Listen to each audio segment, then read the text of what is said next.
రెండో విడత దళిత బంధు నిధుల కోసం లబ్ధిదారులు పోరుబాట పట్టారు. నిధులు మంజూరు కాని లబ్ధిదారులు ప్రజాభవన్ను ముట్టడించారు. ప్రజాభవన్ ప్రజావాణిలో దరఖాస్తు చేసుకున్నారు. కాంగ్రెస్ అధికారంలోకి వచ్చి 9 నెలలు గడుస్తున్నా ఇంకా ఎప్పుడిస్తారని నిలదీశారు. రెండో విడత దళిత బంధు నిధులు వెంటనే విడుదల చేయాలని డిమాండ్ చేశారు.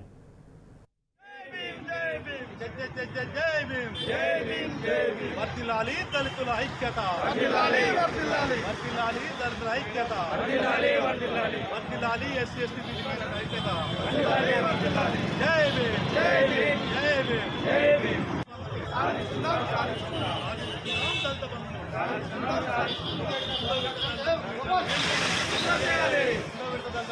వెంటనే రెండో విడత దళిత బంధు నిధుల కోసం లబ్ధిదారులు పోరుబాట పట్టారు. నిధులు మంజూరు కాని లబ్ధిదారులు ప్రజాభవన్ ముట్టడించారు. ఇదే అంశానికి సంబంధించి పూర్తి అప్డేట్స్ మా ప్రతినిధి లివిల్ అందజేస్తారు. లివిల్, దళిత బంధు లబ్ధిదారులు ఏమంటున్నారు? ప్రజాభవన్ ఎందుకు ముట్టడించారు? ప్రధాన కారణం ఏంటి? ఏదైతే గత ప్రభుత్వం నాటి ముఖ్యమంత్రి బీఆర్ఎస్ అధినేత కేసీఆర్ దళితుల అభ్యున్నతి కోసం దళిత జాతి వారు ఒక ఉన్నతమైన కుటుంబానికి భరోసానివ్వాలి, వారు ఒక ఆర్థికంగా ఎదగాలని చెప్పేసి ఆనాడు దళిత బంధును పెట్టారు. దేశంలోనే ఎక్కడ లేని విధంగా దళితుల అభ్యున్నతి కృషి చేసిన ప్రభుత్వంగా బీఆర్ఎస్ పార్టీకి తెలుస్తుంది. అదే విధంగా ఆనాడు అనేక మండలాలు, అనేక నియోజకవర్గాల్లో ఒక్కో మండలాన్ని పైలట్ ప్రాజెక్ట్ కింద తీసుకొని ఆ మండలాలకు మొత్తం కూడా దళిత బంధు విడుదల చేసి ఆ జాతికి ఒక భరోసానిచ్చారు నాటి ముఖ్యమంత్రి కేసీఆర్. అయితే అందులో ఇచ్చిన నిధులు ఇవాళ ఎలక్షన్స్ వచ్చాయి. ఎలక్షన్స్ కోడ్ వల్ల కొన్ని నిధులు ఇప్పటికీ కూడా బ్యాంక్ అకౌంట్ లోనే ఫ్రీగా ఉన్నాయి.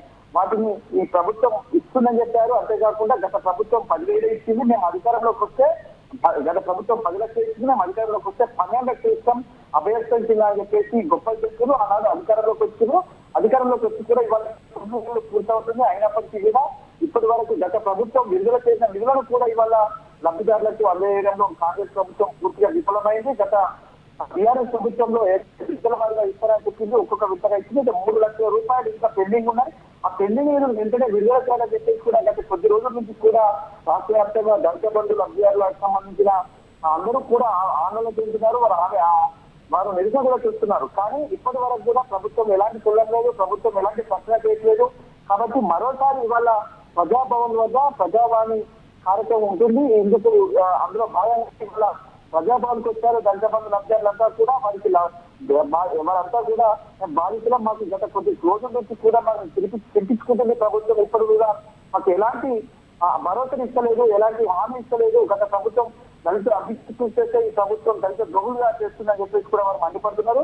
రెండో విడత దళిత ఉన్నాయో వెంటనే 3 లక్షల రూపాయలు విడుదల చేయాలని, అంతేకాకుండా కాంగ్రెస్ ప్రభుత్వం అధికారంలోకి వస్తే 12 లక్షల రూపాయల అభయస్థం ఇస్తాం దళిత జాతికి అని చెప్పి అది వెంటనే విడుదల చేయాలి, దాన్ని విధివిధానాలు చెప్పాలని చెప్పేసి కూడా ఇవాళ పెద్ద ఎత్తున దళిత బంధు లబ్ధిదారులంతా కూడా ప్రజాభవన్ ముందు ధర్నా చేశారు. ఇప్పటికైనా ప్రభుత్వం వెంటనే స్పందించాలి. ఇటు బట్టి విక్రమార్క ఫైనాన్స్ మినిస్టర్ కూడా ఆయన దళిత జాతికి చెందిన నాయకుడు, ఆయన కూడా ఎలాంటి పట్టించుకున్న పాపన ఓతలేడు. గతంలో తూతూ మంత్రంగా మధ్యలో సమావేశం ఏర్పాటు చేశారు. ఆనాడు ఇస్తామని చెప్పారు, కానీ ఇప్పటి వరకు అతిలేదు గతిలేదు అని చెప్పేసి కూడా వీరంతా ఆందోళన చెందుతున్నారు. ఇప్పటికైనా ప్రభుత్వం నుంచి స్పందన రాకపోతే మా ఉద్యోగం మరింత విజితం చేస్తామని చెప్పారు. గత ప్రభుత్వం దేశానికి రోల్ మోడల్ గా దళిత బంధును అమలు చేసి మా పిల్లల భవిష్యత్తుకు మాకు ఒక బాటనేసింది. కానీ వాళ్ళ కాంగ్రెస్ ప్రభుత్వం పూర్తిగా సర్వనాశనం చేస్తుంది మా బతుకు అని చెప్పేసి కూడా వాళ్ళంతా ఆందోళన వ్యక్తం చేస్తున్నారు. ఇప్పటికైనా కనీసం ప్రభుత్వం కనికరించి దళిత బంధుకు సంబంధించిన గత ప్రభుత్వం విడుదల చేసిన నిధులైనా వెంటనే విడుదల చేసి ఈసారి మళ్ళీ ఇస్తామన్న 12 లక్షలు కూడా వెంటనే ఎవరైతే అర్హులున్నారో వాళ్ళందరికీ కూడా ఇవ్వాలని చెప్పేసి కూడా డిమాండ్ చేస్తున్నారు. ఏదైనప్పటికీ వాళ్ళ దళితులకు సంబంధించి దళిత ద్రోహులుగా ఈ కాంగ్రెస్ పార్టీ విడుతుందని చెప్పేసి కూడా వారంతా కూడా ఆందోళన వ్యక్తం చేస్తున్న పరిస్థితి మనకు ప్రజాభవన్ దగ్గర కనిపిస్తుంది. కుమార్, అయితే లివిల్, గత 9 నెలలుగా కూడా ప్రభుత్వం ఇదే ధోరణితో వ్యవహరిస్తుంది. దళిత బంధు లబ్ధిదారులు ఇదే ధోరణితో ప్రభుత్వం వ్యవహరిస్తే నెక్స్ట్ కార్యాచరణ ఎలా ఉంటుందంటున్నారు? ఖచ్చితంగా గత ప్రభుత్వం ఏదైతే ఎన్నికలకు సంబంధించి ఎలక్షన్స్ ముందే వారి అకౌంట్లలో వేయాలి. కానీ ఇదే కాంగ్రెస్ పార్టీ ఆనాడు ప్రతిపక్షంలో ఉండి దళితులకు ఆ 3 లక్షల రూపాయలు ఇస్తే వాళ్ళ ఓట్లన్నీ కూడా బీఆర్ఎస్ పార్టీకి వేస్తారు, కారు గుర్తుకు వేస్తారు అని చెప్పేసి కంప్లైంట్ ఇచ్చి ఆపించిన ఘనత కూడా ఇప్పుడున్న ఈ కాంగ్రెస్ ప్రభుత్వానికే. దీనిపై కూడా వారు తీవ్రంగా మండిపడుతున్నారు. ఖచ్చితంగా ఒకవేళ ఆ 3 లక్షలు ఇవ్వకుండా ఇప్పుడు వాళ్ళు ఇస్తున్న 12 లక్షలు ఇవ్వకపోతే భవిష్యత్తులో మా కార్యక్రమం ప్రకటిస్తాం. ఖచ్చితంగా మేము కాంగ్రెస్ పార్టీ మెడలు వేస్తాం. ఇందిరమ్మ మార్పు పాలన అంటే ఇదేనా, ప్రజాపాలన అంటే ఇదేనా చెప్పేసి కూడా అది మండిపడుతున్నారు. ఇదే ప్రజాభవన్ ముందు మేము ధర్నా చేస్తాం, అవసరమైతే నిరాహార దీక్ష చేస్తాం, ఎక్కడికక్కడ మంత్రులను ఎమ్మెల్యేలు అందరికీ కూడా అడ్డుకుంటాం, మా హక్కులు మేము సాధించుకుంటాం. వారు పెట్టిందాన్ని మేము అడుగుతున్నాం, మేము కొత్తగా అడగట్లేదు.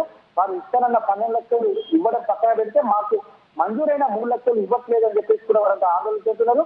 గత 9 నెలలు అవుతుంది, ఇప్పటి వరకు కూడా 9 రూపాయలు కూడా విడుదల చేయకపోవడం పట్ల మాత్రం రాష్ట్ర వ్యాప్తంగా దళితులంతా కూడా మండిపడుతున్న కాంగ్రెస్ పార్టీపై ఖచ్చితంగా తిరగబడే రోజు వస్తుందని చెప్పేసి కూడా వారు చెప్తున్న పరిస్థితి అనిపిస్తుంది కుమార్. Right, thank you లివిల్.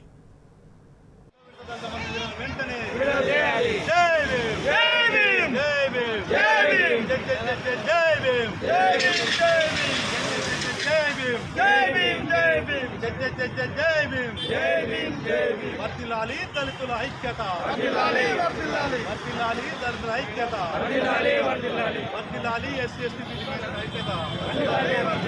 జై భీమ్, జై భీమ్, జై భీమ్, జై భీమ్. దళిత బంధు